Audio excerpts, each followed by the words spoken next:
لیکن دو باتیں اکثر انسان کے ذہنی توازن کو بگاڑ دیتی ہیں. اکثر لوگ پاگل ہو جاتے ہیں تو اس کے دو ریزن ہوتے ہیں, دو سبب ہوتے ہیں. ایک ہوتا ہے کثرت مسرت اور ایک ہوتا ہے کثرت غم. اگر آدمی حد سے زیادہ خوش ہو تو ہو سکتا ہے دماغی توازن بگڑ جائے, پاگل ہو جائے. اور اگر کثرت غم حد سے زیادہ غم ہو تو ہو سکتا ہے ذہن کا توازن بگڑ جائے. یہ فضائل اور مسائل اس لیے رکھے گئے سارے ثواب کی مجلسوں میں کہ کتنے ہی بلند کیوں نہ ہو جانا, لیکن اگر اہل بیت کی بلندی پر نظر رہے گی تو دماغ کا توازن باقی رہے گا.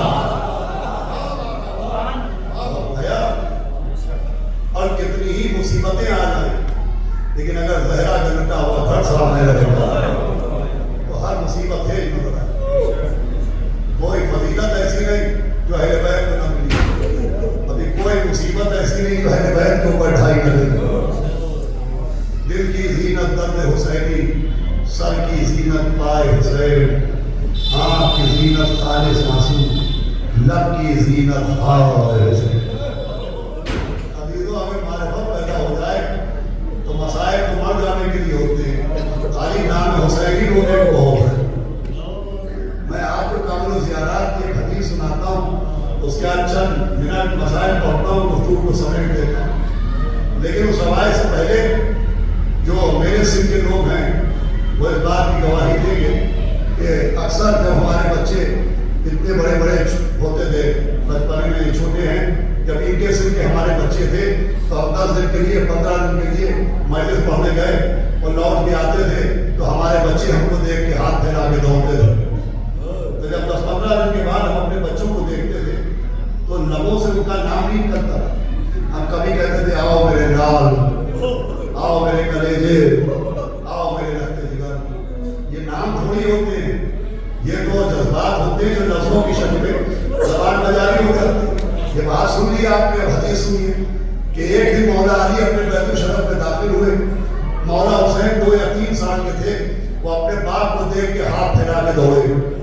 تو مولا علی نے یہ نہیں کہا کہ آؤ میرے لال, آؤ میرے رخت جگر, یہ بھی نہیں کہا کہ آؤ میرے حسین. بھئی اگر یہ سمجھ گئے تو رونے کو بہت ہوگا. مولا علی نے جب جملہ کہا جس کا ترجمہ یہ ہے کہ آؤ آؤ مومن کی آنکھ کے آنسو, یا عبرت مومن, آؤ آؤ مومن کی آنکھ کے آنسو. اور مولا حسین نے بتایا میرا نام نہیں آئے گا اگر مومن کی آنکھ کے آنسو لگا ہے. ایسا مانتا ہوں کہ بھائی بجائے انتقال ہمارے عزیز کا ہوتا ہے, ماتم مولا حسین کا ہوتا. جنازہ ہمارے رشتہ دار میں نکلے گا, ہمارا مولا حسین. یہ اس لیے بھی کہ ان کا غم ہمارے غم کو ختم کر دے, ان کے غم کے برابر کوئی غم نہیں ہوتے. اس لیے بھی ایک بے کس عباس کے بازو اٹھانے کے بعد, اکبر کے سینے سے نیزہ نکالنے کے بعد, قاسم کی لاش کے پامال ٹکڑے جمع کرنے کے بعد, علی افضل کے گلے سے تیر کھینچنے کے بعد درے خیمہ پایا, زینب ہم جا رہے ہیں, بہن کلثوم خدا حافظ, سکینہ ہم چلے, بہن خیمے میں لائی, باپ بیٹے کے پاس پہنچا, کانڈا ہلایا, تب سے کہ وصیت رہے یاد ہے میری جانی, کرنا نہ فراموش میری تشنہ کہانی. ارے 36 پہر گزرے ہیں آیا نہیں پانی, پانی کے اگر بات کرے ظلم کے پانی تو فاتحہ بابا کا دلا دیجئے بیٹا اور تھوڑا سکینہ کو دلا دیجئے. ٹھیک ہے ماشاء اللہ, آوازیں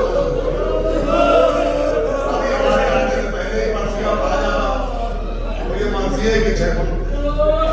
اللہ نے مرثیہ لوگوں کو, مرثیہ خانوں کو کیا اثر دیا, کیا تاثیر دی. ایک ظاہر 10 منٹ میں اتنا نہیں اٹھا پاتا جتنا مرثیہ کہنے والوں کے 2 حصے میں جاتا.